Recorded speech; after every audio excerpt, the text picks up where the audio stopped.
Hello everybody, and welcome to Gaming History. Today we're going to be talking about Bubble Bobble. Bubble Bobble was one of my favorite games on the NES growing up. Well, let's talk about the history of it.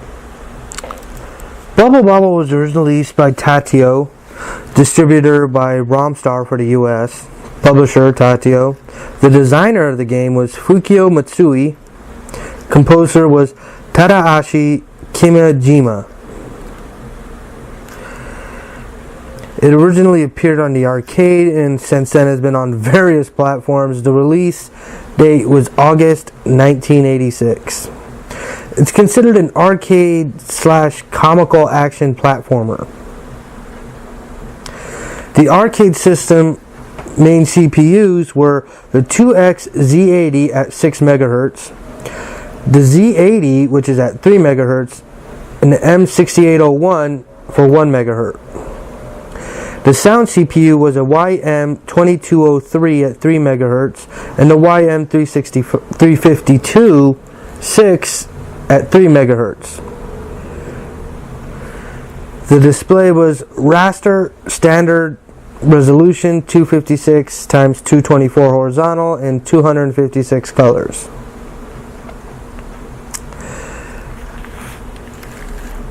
The game stars two bubble dragons, Bub and Bob.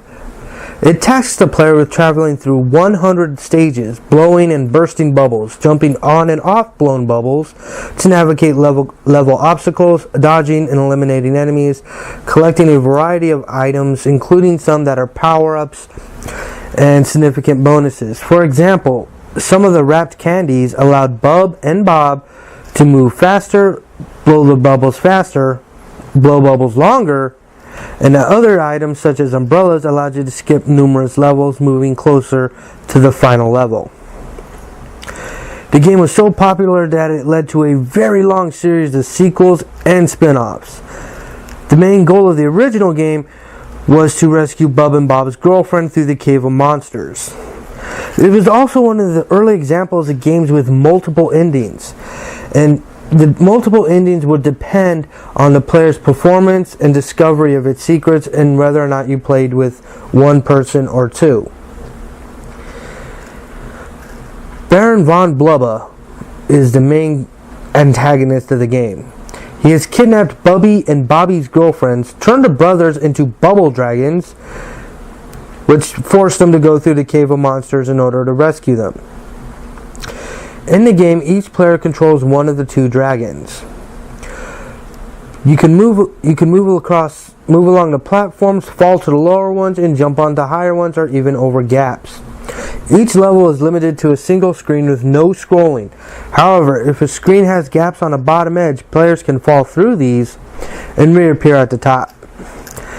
Each level contains a certain number of enemies that must be defeated in order to advance.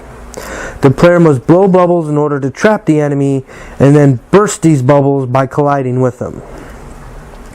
Each enemy defeated in this manner turns into a food item that can be picked up for extra points.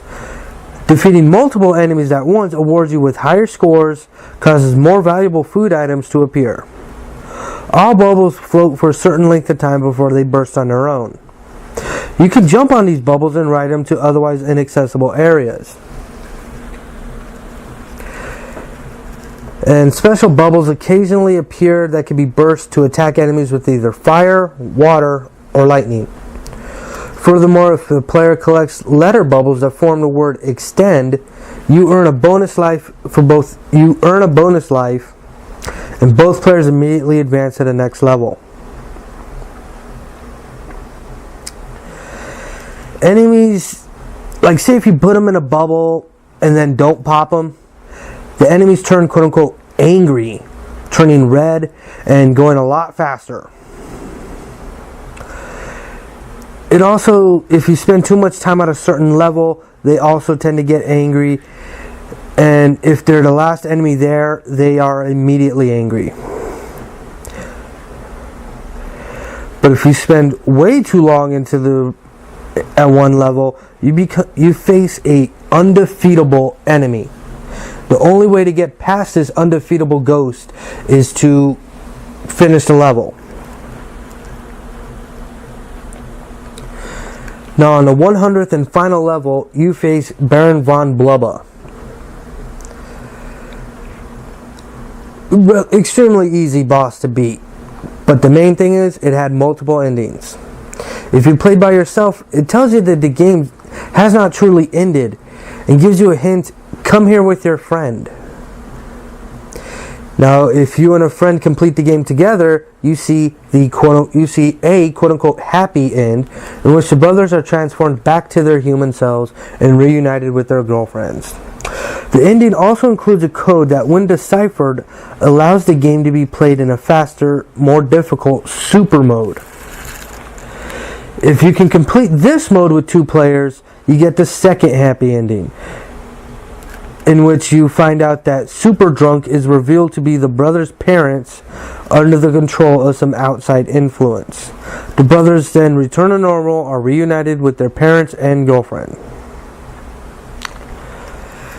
Enough about the plot. Let's move on. The popularity of Bubble Bobble led Tatio or its licenses to port the game to many home computers as well as video game consoles.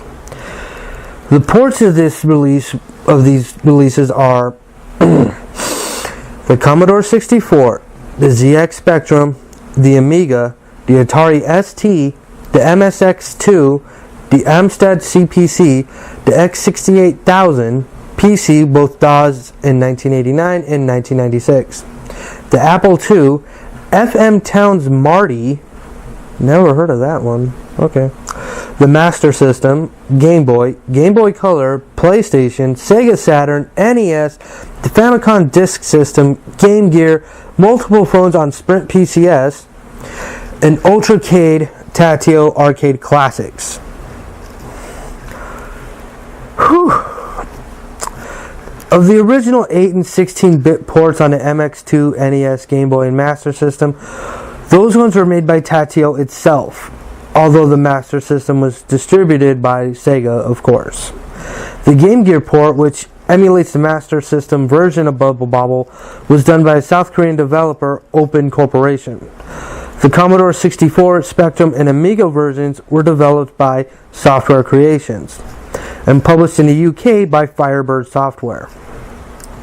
Most of the other computer ports were made by US-based Nova Logic, with the exception of the X68000 game in Japan that was done by Denpa Shin Bunsha. The Commodore 64 coder was Steve Rudy, and he is quoted in a magazine called Retro Gamer, and I quote, "It wasn't daunting originally, as it looked like a fairly straightforward platform and sprite game. However, once you started playing, you noticed how the bubbles followed airflow patterns and how they all gathered in fixed places. Lots of sprites at the same line meant a sprite multiplexer wasn't suitable. Fortunately, having worked on a BBC Micro and Mystery of the Nile, I wasn't adverse to using softer sprites. We didn't understand all the secrets, so we just implemented the game to mimic what we did notice. So how the pickups appear isn't the same as the arcade on a Commodore 64, but it should be very similar to how the pickups appear after the machine is powered up.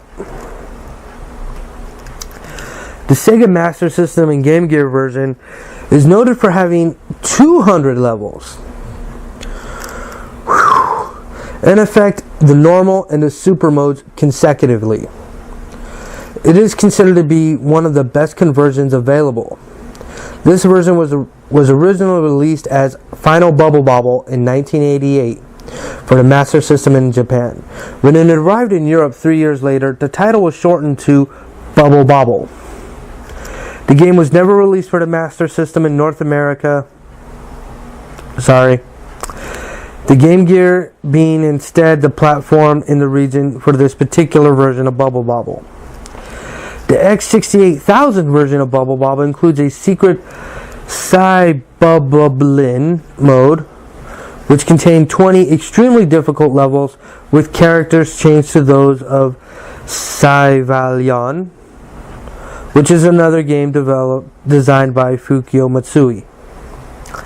In 1996, Tateo announced that they had lost the original source code, as Probe Entertainment was in charge of the home conversions. Tateo sent them a Bubble Bobble arcade PCB so that they could play the original game and reproduce its mechanics. This led to the release of Bubble Bobble, also featuring Rainbow Islands, for the Saturn, PlayStation, and PC on the DOS system in 1996. In the Game Boy and Game Boy Color version, since the Game Boy in its nature is a single-player device, the storyline involves Bob looking for moon water to cure his brother. They're known as Bubble Bobble and Classic Bubble Bobble, respectively. In October 2005, a version was released for the Xbox, PlayStation 2, and PC as part of Tateo Legends compilation of classic arcade games. At the end of 2006, a new port for mobile phones in Europe and Japan was released. On December 31st, 2007, the NES version of Bubble Bobble was released on Nintendo's Virtual Console service for the Wii. It cost 500 Wii points, which was the equivalent to $5. The Famicom version of Bubble Bobble was also released for the Nintendo eShop on October 16th, 2013 for the Nintendo 3DS, and on January 29th, 2014 for the Nintendo Wii U. The game's music was written by Japanese team Zun Tata. Ports for the home computer versions were made by Peter Clark, David Whittaker, and Tim Fallon. On November 11, 2016, the game, alongside 29 other games, was included in the NES Classic Edition, known as the Nintendo Classic Mini in Europe. Now let's talk about clones and remakes. The arcade version of Bubble Bobble was widely bootlegged in its day, but due to a security chip installed by Tateo, known as the PS4, based on a Motorola 6800. None of the original bootlegs exactly played like the original. Although a technique called decapping, the MAMEDEV team, they were able to reverse engineer the workings of the chip and emulate it perfectly. Following that, Project Bubble Bobble Redux has been able to implement an exact version of Bubble Bobble on bootleg boards. A version also exists for the BBC Micro in the public domain, though it never officially released. According to one of its creators, it was coded by them independently in 1988 as a clone of the Commodore 64 version. But when they approached publishers, it was deemed that it would not be financially viable to release a licensed product for the BBC Micro at that time. In 2002, a homebrew version of the game, made for the Texas Instruments TI-8 series of calculators, was also released. During Christmas of 2011, a new version of the Armstead CPC, entitled Bubble Bobble 4 CPC, or you could just call it BB4 CPC, was released for free by programmer CNG Soft as an update to the original CPC version. In 2012, a pair of hackers released the Bubble Bobble Lost Cave project, where they have created a new version of Bubble Bobble with 100 new levels that runs on the original arcade hardware. These levels were not created from scratch, however. They've been selected as the cream of the crop from various ports of the game, since Tateo granted almost every Bubble Bobble version to some kind of unique content. Whew. Now let's talk about the sequels. Ooh boy, strap yourself in for this one, ladies and gentlemen. First up, Rainbow Islands, the story of Bubble Bobble 2. It was released in 1987. Rainbow Islands Extra version was released in 1988. Parasol Stars, 1991, original release for the TurboGrafx-16, converted for NES, well, Europe only. The Amiga, Atari ST, and Game Boy, again, Europe only. Bubble Bobble Part 2 was released on the NES and Game Boy.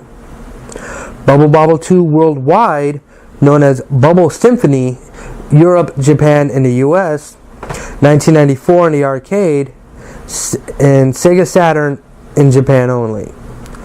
Bubble Memories, the story of Bubble Bobble 3, was released on 1995 in the arcade. There's also Packy's Treasure Slot, 1997 metal game. There's also Bubblin' Roulette, 1998 metal game. There's also Bubblin' No Kuru Jump, 1999 metal game. Rainbow Island Putty's Party in 2000 for Bandai WonderSwan. Bubble Bobble EX 2001 for Paraslot. Bubble Bobble Old and New, which was a remake, 2002 Game Boy Advance. Bubble Bobble Revolution, 2005 Nintendo DS. It was also called Bubble Bobble DS in Japan. Rainbow Islands Revolution in 2005 on the Nintendo DS. Bubble Bobble Evolution in 2006 for the PlayStation Portable. Rainbow Islands Evolution 2007 on the PlayStation Portable. Bubble Bobble Plus 2009, the WiiWare, which was on the Nintendo Wii, also known as Bubble Bobble Neo, 2009 on the Xbox Live Arcade and Xbox 360. Rainbow Islands Towering Adventure 2009 for the WiiWare and Xbox Live Arcade. Bubble Bobble Double was released 2010 on the iOS. The Bubble Bobble for Kakio, iOS, Android, 2015. This game was published for a Kakio Talk messaging app and was fully Tatio licensed. Ooh, that's a lot of sequels, remakes, and trimakes, and Now, guess what? Many of the characters and musical themes of Bubble Bobble were used by Tatio in a tile matching video game called Puzzle Bobble, also known as Bust a Move, and all of those sequels. Wow. That was a very long history of one of my favorite video game franchises. Thank you very much for spending this time with me. Hope you learned something. And I hope you click that subscribe button and give it a thumbs up. Thank you very much for your time. I appreciate it. Thank you again. I can't really thank you guys enough. You know, I've been on this for a year, and so I just wanted to say thank you once again. Thank you for helping me grow as a channel. Well, until next time, I'll see you guys later. Bye-bye.